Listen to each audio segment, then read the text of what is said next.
무리한 투자로 위기를 맞은 SK그룹이 고강도 구조조정에 착수했습니다. SK이노베이션과 ENS를 합병하는 방안이 거론되고 있습니다.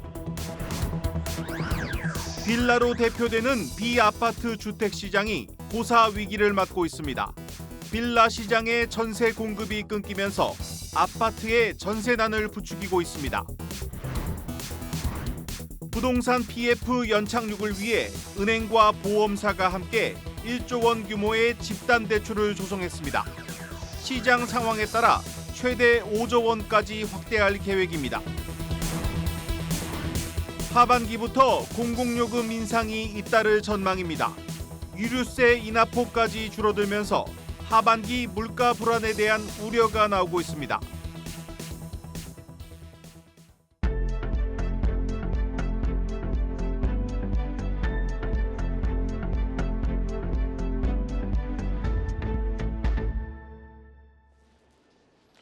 뉴스 플러스 시작합니다. 부동산 PF 시장의 연착륙을 위해 은행과 보험사들이 소방수로 나섰습니다.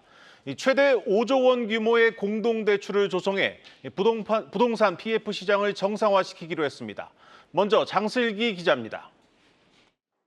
5개 시중은행과 5개 보험사가 부동산 PF 시장의 자금 순환을 촉진하기 위해 공동대출, 일명 PF 신디케이트론을 가동합니다. 은행과 보험사가 8대2의 비율로 먼저 1조 원의 신디케이트론을 조성해 사업성이 충분한 정상 사업장에 자금을 공급하고 사업성이 부족한 일부 사업장은 PF 시장 참여자가 스스로 정리를 해나갈 수 있도록 여건을 조성해 주기로 했습니다.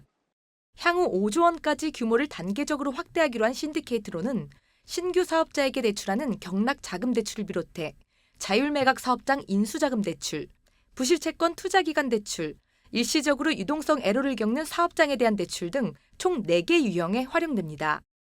근본에 조성되는 신디케이트론은 은행 보험권의 참여함에 따라 상대적으로 낮은 금리로 부동산 PF 시장에 자금이 공급될 수 있습니다.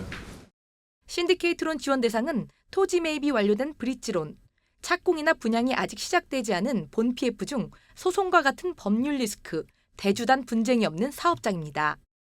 정상적으로 사업이 진행되고 있지만 건설사의 일시적인 공사비 부족으로 유동성에 어려움을 겪고 있는 사업장도 지원 대상입니다. 한정된 재원으로 이뤄지는 만큼 상대적으로 공공성이 높은 주거 사업장이 우선적으로 지원되고 공동대출이라는 특성상 최소 기준이 300억 원으로 제한됩니다. 정부는 이번 민간 재원 투입이 부동산 PF 정상화에 마중물 역할을 할 것으로 기대하고 있습니다. 공동대출이라는 특성으로 인해 위험이 참여 금융회사에게 분산됨에 따라 하나의 금융회사가 자금을 공급하기 어려웠던 사업장에 여러 금융회사가 위험을 나눠서 자금을 공급할 수 있을 것입니다. 한국경제TV 장슬기입니다. 취재기자와 조금 더 자세히 들여다보겠습니다. 경제부 이민재 기자 나왔습니다. 이 기자, 사실 이제 은행과 보험사들이 신디케이트론을 만든 걸 두고 좀 말들이 많습니다. 이 부동산 PF 시장 정상화시키겠다는 이 뜻은 알겠는데 이걸 민간 금융회사들이 하는 게 맞냐? 그리고 또 규모도 상당히 큽니다. 네, 맞습니다. 이게 공동대출, 그러니까 신디케이트론이 지금 1조에서 최대 5조 원까지 적지 않은 규모입니다. 이 은행과 보험이 나누어서 대출을 하는 것을 볼 때 이 규모에 대한 부담을 줄이기 위해서인데요. 이 대출이다 보니까 횟수가 무엇보다 중요합니다. 네. 그런데 이 부동산 PF 부실에 대한 이 불안감이 워낙 크다 보니까 회수가 제대로 안 될 수 있다라는 우려가 나옵니다. 그렇게 된다면 이제 해당 부담을 이 금융사들이 고스란히 떠안아야 되는 상황이기 때문에 책임이 없는 곳에 책임을 지라고 하는 것이란 지적이 나옵니다. 네, 그래서 이런 부담을 줄이기 위해서 이 금융당국이 규제 완화를 좀 추진하고 있지 않습니까? 맞습니다. 이번 금융사들 같은 경우에 이번 공동대출에 대해서 인센티브를 지속적으로 요구를 해왔습니다. 이에 이제 당국은 공동대출 취급 관련 임직원에게 이제 면책을 할 수 있는 이런 비조치 의견서를 발급을 했습니다. 네. 또 10개 요구를 했었는데 이 과제 중에 6개는 의견서를 발급했고 이 나머지 4개는 이달 말까지 조치를 완료하기로 해서 당국은 일단 큰 문제는 없다는 입장입니다. 그런데 이 여러 금융회사들이 공동으로 대출을 해주는 만큼 이제 손실이 만약 발생할 경우 문제가 좀 생길 수도 있지 않겠습니까? 맞습니다. 가장 자주 언급되는 부분이 바로 손실에 대한 책임 여부인데요. 이 공동대출은 단기적으로 문제는 당연히 없을 수가 있는데 네. 이 장기적으로 뭐 손실이 발생할 경우에 누가 책임을 질지가 이제 의견이 주로 많이 거론이 됩니다. 네. 예를 들어 이제 향후에 이제 금융사 같은 경우에 주주들이 문제를 삼을 수 있다는 주장이 나오는데요. 금융사들 경우에 외국인 주주 비율이 상당히 높은 편인 점을 고려할 때 이들이 문제를 제기할 수 있다는 겁니다. 이런 이 불안감이 현실될 가능성은 얼마나 됩니까? 여러 의견이 사실 엇갈리는데요. 이 신디케이트론이 기존 금융사들이 이제 PF 대출하는 것과 동일한 구조인 것과 더불어서 이 대출 심사 기준이 이보다 더욱 좀 까다롭고 또 금융사 자율로 결정하는 것이기 때문에 전혀 문제가 되지 않는다는 입장이 있습니다. 네. 다른 한편에서는 기존의 은행과 보험사가 다루는 부동산 PF보다 위험도가 높은 점인 것을 볼 때 손실이 발생하면 뭐 ELS 자율배상 배임 논란처럼 문제가 발생할 수 있다는 주장이 제기됩니다. 또 금융사의 몸살이기로 실제 대출 규모는 좀 작을 것이란 전망도 나옵니다. 네. 일단 당국은 민간 금융사들이 손실을 보지 않도록 좀 까다롭게 조건을 설정했다는 입장인데요.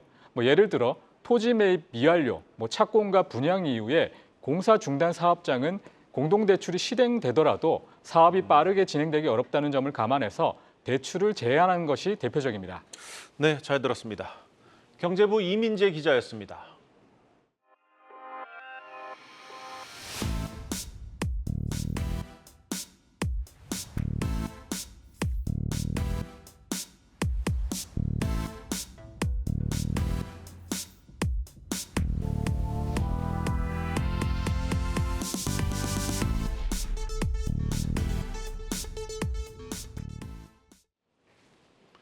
전기차 수요 둔화 속에 어려움을 겪고 있는 국내 배터리 회사들이 이 에너지 저장 장치 ESS를 새로운 돌파구로 삼고 있습니다.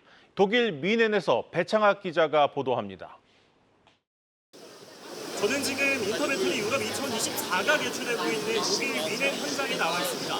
지난해 이곳에는 차량용 배터리들이 전 시장에 진주했는데 올해에는 모습을 볼 수 없습니다. 대신 에너지 저장 장치만 자리를 가득 메우고 있습니다. K배터리가 유럽에서 ESS 신제품을 앞세워 시장을 공략하고 있습니다. 국내 ESS 선두주자 삼성 SDI는 차세대 ESS 모델 삼성 배터리박스 1.5를 처음 공개했습니다. 전작 대비 용량이 40% 늘고 화재 예방과 화재 확산 방지 기술이 탑재돼 안전성이 강화된 유럽 맞춤형 제품입니다. 유럽 고객들 중에서도 타겟을 한 고객들이 있거든요. 실제로 저희가 영국하고 타 지역하고도 최근에 대형 계약들을 해서 공급하고 있습니다.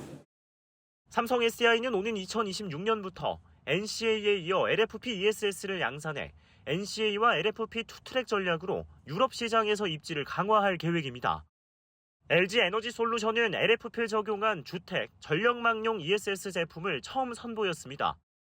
회사 측에 따르면 기존 운용 중인 폴란드 배터리 공장에 8기가와트시 규모 LFP ESS 전용 생산 라인을 설치하는 방안을 검토하고 있습니다. 현지 생산부터 판매까지 이어지는 시스템 구축을 통해 제조 비용을 줄인다면 중국과의 가격 경쟁에서 승산이 있다고 판단한 것입니다. ESS 시장은 AI 열풍에 따른 데이터 센터 건설 붐을 타고 오는 2030년 350조 원 규모까지 커질 전망입니다. 지난 1분기 기준 삼성 SDI의 ESS 사업 매출 비중은 10%, LG 에너지 솔루션은 3%에 불과한데 두 회사 모두 올해 안에 ESS 사업을 지금보다 2배 이상 키운다는 목표입니다. 독일 뮌헨에서 한국경제TV 배창학입니다. 총선 때문에 미뤄졌던 공공요금 인상이 하반기부터 본격화할 것이란 전망이 나오고 있습니다. 더 이상 인상을 미루기는 어렵다는 건데 물가를 자극할 수 있다는 우려가 나오고 있습니다. 김채영 기자입니다. 2달 연속 2%대에 진입한 소비자 물가 상승률. 물가가 둔화 추세를 보이자 주요 기관이 내놓은 연간 전망치 달성에 대한 기대감도 높아졌습니다. 한국은행이 지난 5월 내놓은 올해 물가 상승률 전망처럼 움직인다면 연내 기준금리 인하 가능성은 높은데 향후 물가 경로에 들이운 불확실성이 문제입니다. 당장의 위협은 공공요금입니다. 그간 계속된 동결 기조에 따라 한국전력공사와 한국가스공사의 적자가 누적되는 만큼 하반기 전기가스 요금이 인상될 수 있다는 관측이 우세합니다. 현재로서는 전기요금은 동결 기조를 유지하되 가스요금부터 현실화하는 방안이 거론되고 있습니다. 여름철 냉방 에너지 수요 증가로 민생 부담이 클 수 있기 때문인데 여름철 성수기 이후에는 동결 기조를 장담하기 어렵습니다. 가계 소득 기반이 부실화되어 있는 상황에서 지금 어쩔 수 없이 공기업의 부실화 동시에 진행이 되고 있기 때문에 공공요금을 인상한다라는 건데 물가의 하락 속도는 더 늦춰지겠죠. 그러면 이제 그게 또 기준금리 인하에 또 부담으로 작용을 할 것이고. 여기에 계절적 요인 등으로 연말로 갈수록 물가가 반등할 요인이 많아지는 것도 통화정책 변화의 발목을 잡을 수 있습니다.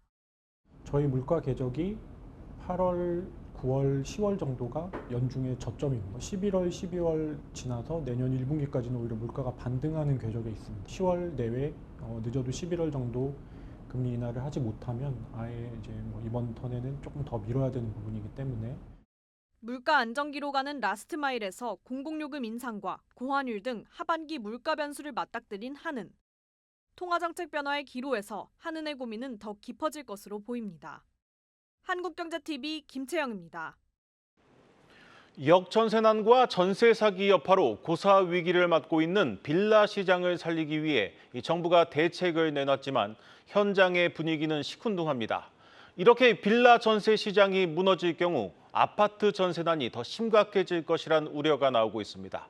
방서후 기자입니다. 서울 강서구 화곡동의 한 다세대 주택. 보증금 1억 6,880만 원에 월세 13만 원짜리 매물이 나왔습니다. 통상 보증금은 1,000만 원, 월세는 10만 원 단위로 거래되는 임대차 시장에서 이처럼 계산이 복잡한 물건들이 부쩍 늘었습니다. 정부가 전세 사기를 막겠다며 임차인의 전세보증 가입 한도를 공시가격의 126%로 지정한 뒤 나타난 현상입니다. 전세보증에 가입하지 않으면 임차인을 받기 어려운 빌라 시장 특성상 기준에 따라 보증금을 내리다 보니 10,000원 단위까지 임대료를 쪼개받게 된 겁니다. 집주인은 세입자에게 목돈을 돌려줘야 하고 세입자는 월세 부담이 늘어나는 부작용이 속출하자 정부가 대책을 내놨지만 시장의 반응은 썰렁합니다. 전세보증 가입 시 공시가뿐 아니라 감정가를 활용할 수 있도록 했지만 문제의 126% 룰은 그대로 유지되기 때문입니다. 감정평가를 받더라도 공시가격의 126%를 곱한 가격보다 높을 가능성이 희박하고 감정비용 또한 임대인이 물어야 합니다.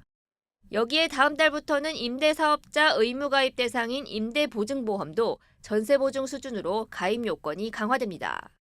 전세값을 낮추지 않으면 보험 가입이 어렵고 보험 미가입 시 수천만 원의 과태료를 물어야 하는 까닭에 월세를 더 올려받지 않으면 안 되는 상황에 처했습니다.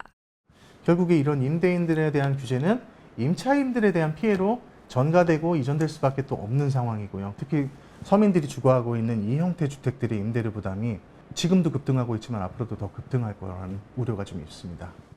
결국 임대인도 임차인도 빌라 전세를 꺼리게 되면서 월세와 아파트 쏠림 현상이 보다 극심해질 것이라는 우려도 나옵니다. 비아파트 부분이 많은 지역, 그런 지역은 오히려 아파트의 전세 가격이 올라가고 있어요. 아파트를 선호하는 것 때문에 수요가 몰려서 가격이 올라가는 거고요. 아파트를 선호하는 그런 시장은 좀 더 확대될 가능성이 있고요. 실제로 올 들어 서울 빌라 전세 계약의 절반 가까이가 2년 전보다 보증금이 낮아진 역전세 거래였습니다. 반면 서울 아파트 전세값은 지난 1년간 단 한 주도 빠짐없이 올랐습니다. 한국경제TV 방서호입니다.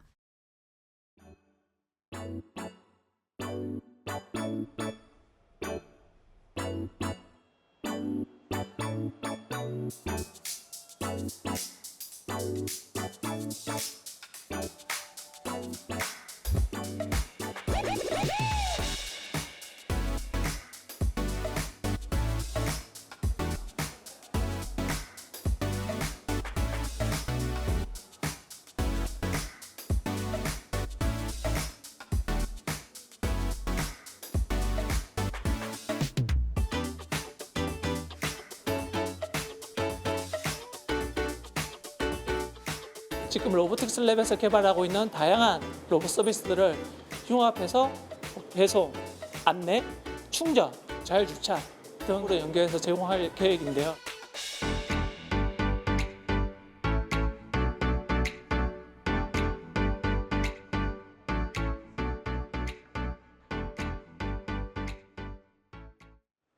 암 치료를 위한 새로운 방법 중 하나로 방사성 의약품이 떠오르고 있습니다.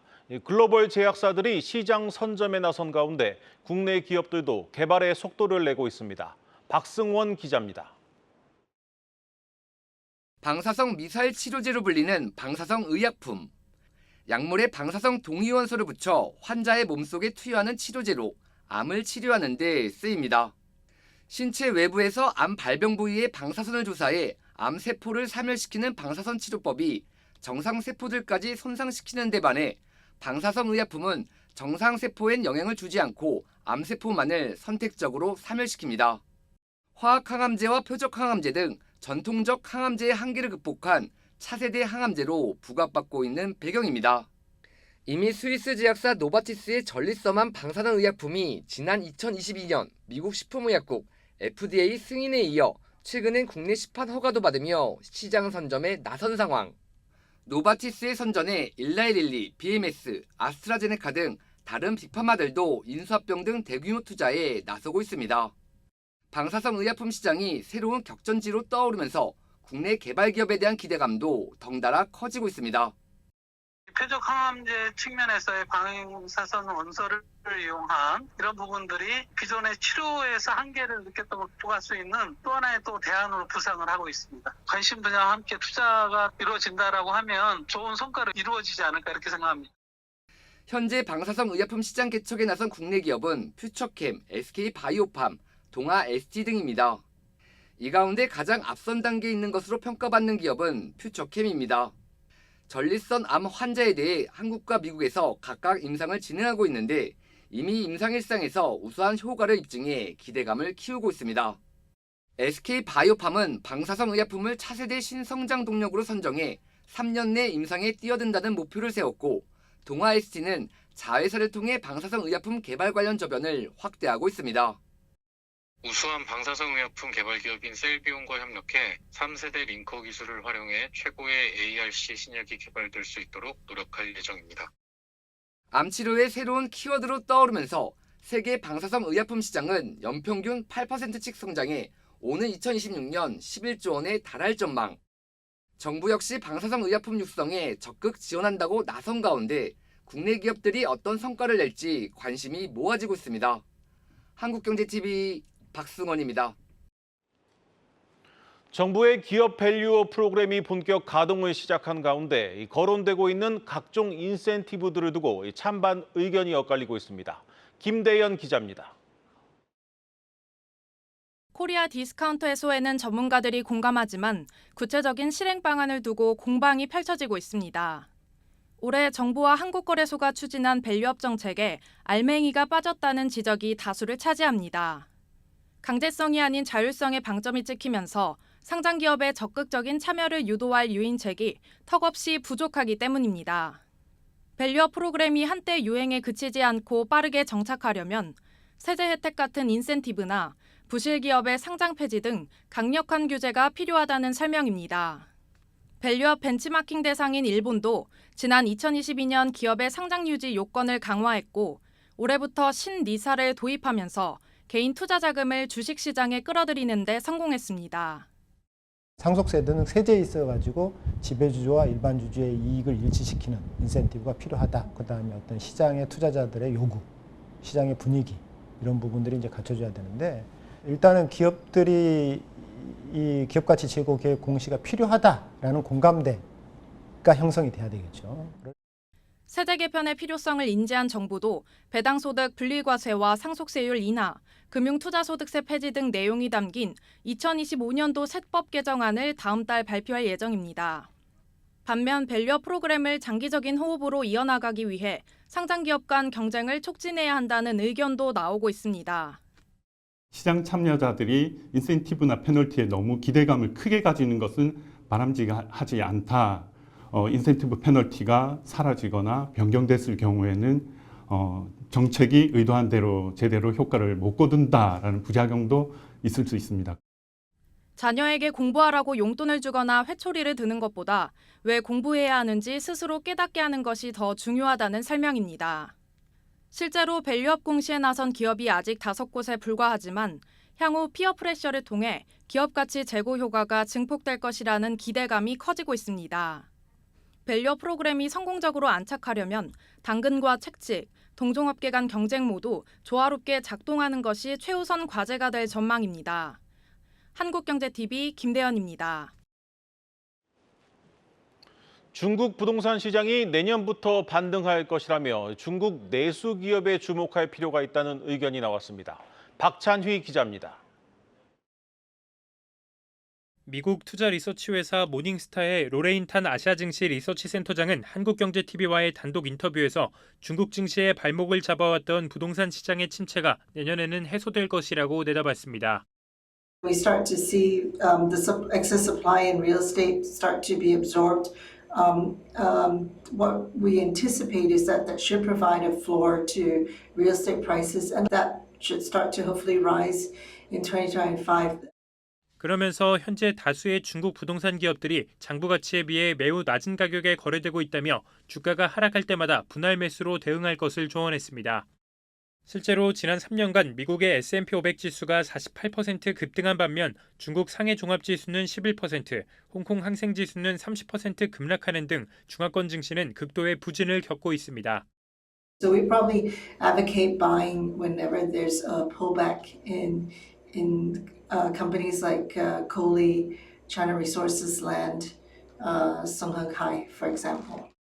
로레인 센터장은 미국이 오는 11월 대선을 앞두고 있는 점은 중국 경제에 큰 변수가 될 수 있다고 지적했습니다. 미국의 대중국에 대한 관세 강화를 비롯해 전 세계 무역 관련 대부분의 이슈가 중국을 겨냥할 것으로 예상되는 가운데 향후 몇 개월 동안은 시장 변동성이 높아질 것이란 분석입니다. 다만 핀더더와 BYD처럼 내수 중심의 고성장 중국 기업들은 미국 대선 변수에 대해 상대적으로 자유롭기 때문에 유망하다고 평가했습니다. PDD do very well because of the growth that it's been able to carve for itself within the China domestic e-commerce space, and of course now with Temu, that's also driving growth for it from its operations in the U.S.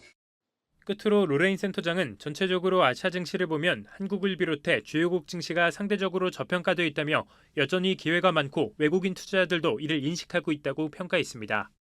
TSMC has done particularly well and outperformed over the past quarter, and particularly over the past 6 to 9 months. Samsung Electronics is a company that we think has still got a bit of outperformance by Samsung, could actually pull up sentiment for the rest of the market as well. 한국경제TV 박찬유입니다. 오늘 준비한 뉴스 플러스는 여기까지입니다. 함께해 주신 여러분 고맙습니다.